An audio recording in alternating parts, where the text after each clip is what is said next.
اور شاہ ولی اللہ فرماتے ہیں کہ میں اس میں شریک تھا۔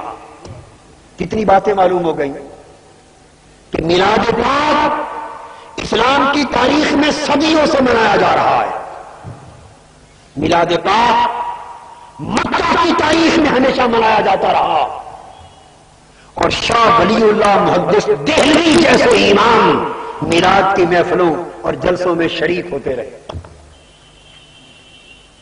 افسوس کی بات کہ آج ہم نے تاریخ کا پڑھنا چھوڑ دیا، نہ خود پڑھی، نہ نئی نسلوں کو پڑھائی، نہ نوجوان طلبہ علماء کو پڑھنے کا موقع ملا۔ اتنی بات کہہ کر لوگوں کو متذبذب کر دیا، اور یہ تو ہندوستان میں اعلی حضرت نے میلاد کا تصور دے دیا، انگریزوں نے دے دیا، اپنے آپ پڑھ لیا، میلاد مسیح سے اخذ کر لیا۔ اگر تاریخ اسلام کا مطالعہ کیا ہوتا، اپنے ائمہ اکابر اور اسلاف کی کتابیں پڑھی ہوتی، تو یہ غلط خیال کبھی ذہنوں میں پیدا نہ ہوتا۔ شاہ ولی اللہ فرماتے ہیں کہ میں شہر مکہ میں آقا دو جہاں کے میلاد کی محفل میں حاضر تھا، اور مولد النبی کی محفل میں 12 ربیع الاول کے دن شرکت کے دوران اچانک شاہ ولی اللہ فرماتے ہیں کہ میں نے دیکھا کہ ایک نور نے پوری محفل کو ڈھانپ لیا۔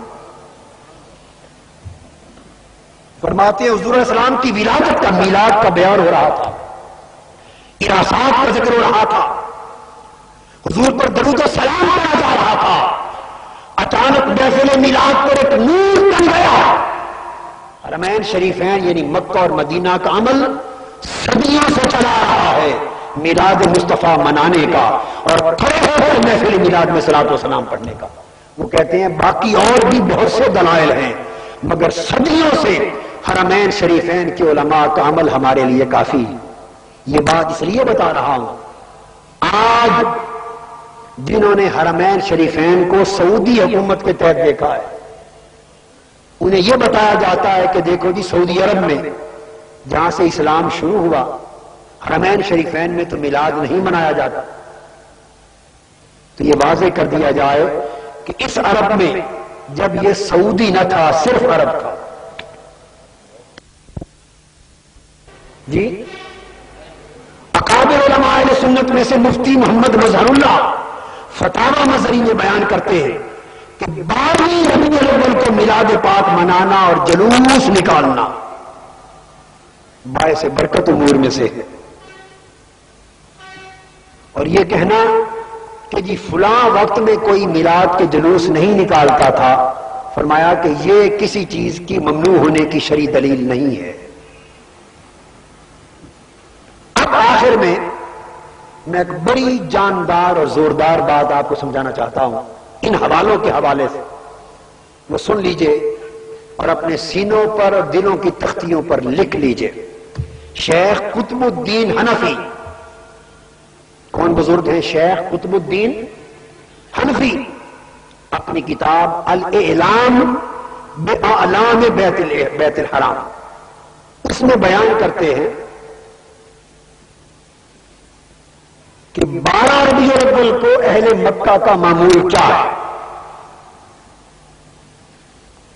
شیخ قطب الدین حنفی مکہ کی تاریخ بیان ہو رہی ہے، اور مکہ معظمہ میں میلاد مصطفیٰ کیسے منایا جاتا تھا اس کا بیان کر رہے ہیں۔ اب ساری باتیں ایک طرف، اب صدیوں سے اہل مکہ کا میلاد مصطفیٰ کا جشن منانے کا معمول سن لیجئے۔ کوئی بریلوی عالم نہیں ہے، کوئی ہندوستانی عالم نہیں ہے، کوئی دیوبندی عالم نہیں ہے، کوئی اہل حدیث عالم نہیں ہے۔ شیخ قطب الدین حنفی بیان کرتے ہیں کہ 12 ربیع الاول کو اہل مکہ کا معمول یہ ہے، میں آپ کو سنا رہا ہوں، پڑھ کر پوری توجہ سے سن لیں، عربی عبارت موجود ہے، آپ کتاب لے لیجئے۔ فرماتے ہیں 12 ربیع الاول کی رات ہر سال باقاعدگی سے مسجد حرام یعنی بیت اللہ میں، خانہ کعبہ میں میلاد النبی کے اجتماع کا اعلان ہو جاتا تھا۔ حرم کعبہ میں اعلان ہوتا تھا، میلاد مصطفیٰ کی رات آ گئی، لوگوں جمع ہو جاؤ۔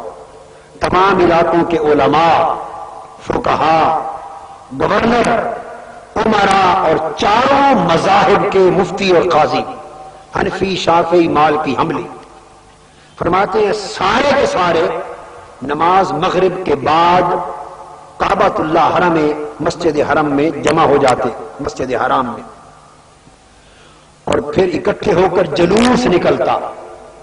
میلاد مصطفیٰ کا جلوس کہاں سے شروع ہوتا؟ حرم کعبہ سے۔ اہل پاکستان کے لیے بڑی عجوبے کی بات ہوگی، اور شاید آپ میں سے بہت سے لوگ آج زندگی میں یہ بات پہلی بار سن رہے ہو۔ اب علماء کرام کو چھوڑ کر میں اپنے جیسوں کی بات کر رہا ہوں، سامعین میں سے بہت سے لوگ شاید آج پہلی بار سن رہے ہو۔ حرم کعبہ سے میلاد مصطفیٰ کا جلوس نکلتا تھا، ہندوستان سے شروع نہیں ہوا، یہ کعبۃ اللہ سے شروع ہوا، سین کعبہ سے شروع ہوا۔ الگ بات کہ آج 70 سال ہوئے اس کو بند کیے پر، کب تک بند رہے گا؟ وہ وقت بھی آئے گا کہ پھر کعبہ سے شروع ہو جائے گا انشاءاللہ۔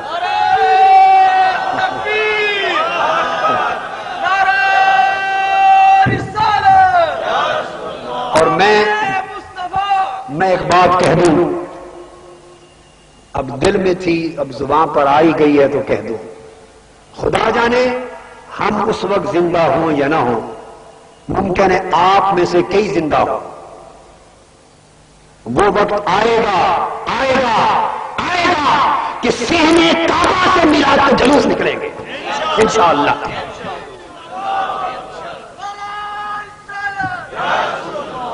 یہ بات پھر دہرا رہا ہوں، خدا جانے ہم زندہ ہوں یا نہ ہوں، مگر مکہ معظمہ اور صحن کعبہ میں پھر میلاد مصطفیٰ کے جلوس اور چراغاں ہوگا۔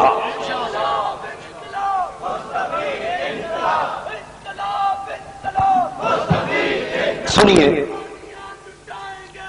بس سنیے بھئی، یہ نعرے اس موقع پر نہ لگائیں کہ اس کا معنی یہ نہ لیا جائے کہ ہم جہاں کے شروع کریں گے میرا ویزا نہ بند کروا دینا عمرے کی اور حاضری کے لیے۔ اس لیے میں نے کہا خدا جانے میں زندہ ہوں گا یا نہیں ہوں گا، مگر یہ ہوگا۔ تو فرماتے ہیں کہ چاروں مذاہب کے حنفی، مالکی، شافعی، حنبلی علماء قاضی جمع ہوتے، میلاد مصطفیٰ کا جلوس نکلتا، اور وہ جلوس نماز کی ادائیگی کے بعد سوق اللیل سے گزرتا ہوا حضرت آمنہ کے گھر پر جاتا رضی اللہ تعالیٰ عنہ، حضرت عبداللہ کے گھر پر جاتا، مولد النبی پر، جہاں سے حضرت حلیمہ سعدیہ میرے آقا کو لوری دیتے ہوئے لے کر گئی تھی، ہائے ہائے، جہاں لوری دیتے ہوئے لے کر گئی تھی، اور باقی دائیوں نے حضرت حلیمہ کو روک لیا تھا اور پوچھتی تھیں، سب دائیاں حلیمہ نو حیرت نال پوچھ دیا سن، سب دائیاں حلیمہ نو حیرت نال پوچھ دیا سن، نہیں تو کتھوں لے آئی ہے اسوار بڑا سوہنا۔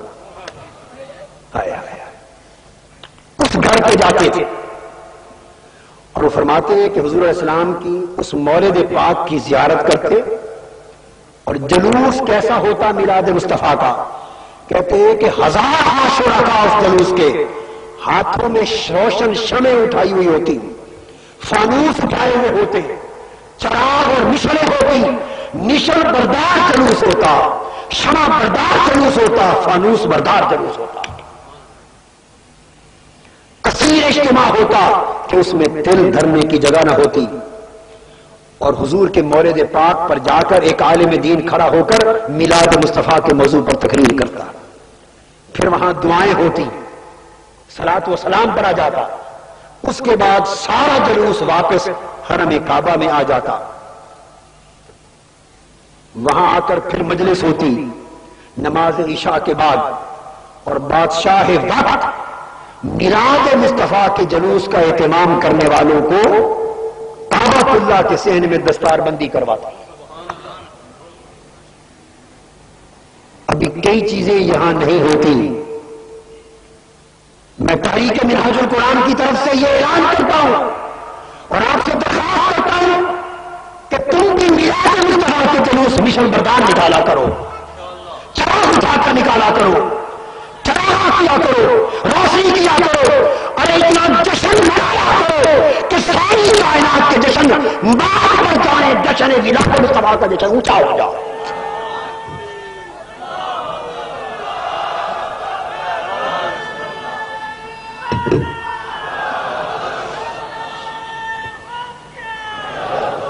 فرماتے ہیں کہ عشاء کی نماز کے بعد تک یہ معمول رہا تھا. پھر نماز ہوتی, پھر اجتماع صلاۃ و سلام کے ساتھ ختم ہوتا.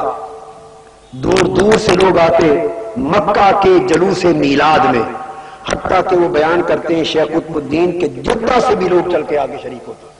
حالانکہ ہر شہر میں میلاد پاک منایا جاتا, مگر چونکہ حرم کعبہ میں جلوس میلاد ہوتا تھا تو جدہ تک اور اس سے بھی دور تک کے لوگ آگے شریک ہوتے. میں نے کتاب کا حوالہ دے دیا. اب آئیے اس سے بھی ایک اور بڑھ کر اسی مکہ معظمہ کی بات, شیخ جمال الدین محمد بن جار اللہ, ان کا حوالہ, کتاب کا نام الجامع اللطیف اور القول الفصل دونوں میں. شیخ جمال الدین محمد بن جار اللہ وہ بیان کرتے ہیں, وہ بھی پڑھ کے سناتا ہوں, اس کا پورا ترجمہ کرتا ہوں. وہ فرماتے ہیں کہ ہر سال مکہ شریف میں 12 ربیع الاول کی رات اہل مکہ کا یہ معمول ہے کہ مکہ کا قاضی, اس وقت وہ کہتے ہیں جو شافعی تھا, مذہباً شافعی,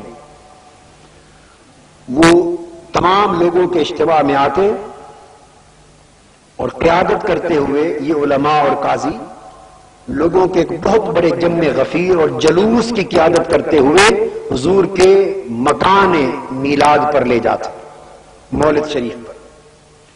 فرماتے ہیں تینوں مذاہب کے ائمہ, فقہاء, علماء, فضلاء اور اہل شہر جمع ہوتے, ان کے ہاتھوں میں بڑے بڑے فانوس ہوتے. اب یہ دوسرا مورخ بیان کر رہا ہے, بڑی بڑی شمع ہوتی, وہاں جا کر مولود میلاد شریف کے موضوع پر خطبہ ہوتا. میں عربی عبارت اس کی پڑھتا ہوں مگر پورا صفحہ بھرا ہوا ہے. وہ کتاب میں نے کہا آپ خرید لیں, سب عبارتیں مل جائیں گی. اب میں اس کا مضمون سنا رہا ہوں. تھوڑی عبارت ہو 8-10 فکروں کی تو میں پڑھ دیتا ہوں آپ کو, پورا صفحہ ہو تو عربی پڑھنے لگ جاؤں تو لوگ اونگنے لگ جائیں گے, اس لیے ترجمہ اس کا کر کے سنا رہا ہوں. اور کہتے ہیں کہ میلاد ہوتا, بادشاہ وقت, امیر مکہ اور سب مل کے دعائیں کرتے, اجتماع میلاد النبی کا عشاء تک جاری رہتا, پھر واپس آتے صحن کعبہ میں مقام ابراہیم پر جمع ہوتے, دوبارہ دعا ہوتی اور عشاء کی نماز کے بعد الوداع کر کے گھروں کو چلے جاتے. یہ شیخ جمال الدین محمد بن جار اللہ نے مکہ معظمہ کی تاریخ میلاد مصطفیٰ کے جشن کی بیان کی. اب ایک اور بڑی اہم چیز عرض کرنا چاہتا ہوں. 1917 تک بلکہ اس کے بعد بھی مکہ معظمہ میں ایک عربی اخبار نکلتا تھا مکہ کا, جس کا نام تھا اخبار القبلہ. کیا نام تھا؟ جیسے آپ کا اخبار انگریزی میں پاکستان ٹائمز ہے, یا بڑے اخبار ہیں جنگ اور نوائے وقت, اس طرح کا, یا ڈان ہے. مکہ کا مقامی اخبار تھا القبلہ. مکہ معظمہ کے اخبار القبلہ کا روداد ترجمہ کر کے ماہنامہ طریقت لاہور سے چھپا مارچ 1917 میں. اس کا صفحہ 21, 22 اور 23, اور جنوری 1917 آج سے 74 سال پہلے صفحہ 2 اور 3 پر وہ بیان کرتے ہیں کہ مکہ معظمہ میں,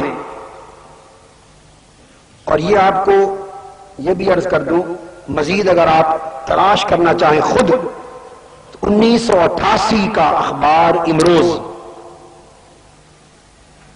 امروز کا جو میگزین کی اشاعت تھی 21 اکتوبر 1988 کی, کس تاریخ کی؟ 21 اکتوبر 1988 امروز کا میگزین اشاعت خصوصی اٹھا کے دیکھ لو. اس نے ماہنامہ طریقت مارچ 1917 کی روداد کو منوان اس شمارے سے نقل کر کے چھاپی, اور اس شمارے نے مکہ کے اخبار القبلہ کا ترجمہ کر کے چھاپا. اب پورا 11 ربیع الاول کی شام کا تصور کر لیجئے. حرم کعبہ ہے, مکہ کے گلی کوچے ہیں, اور حضور کے میلاد کا جشن منایا جا رہا ہے۔ اخبار لکھتا ہے کہ عین اس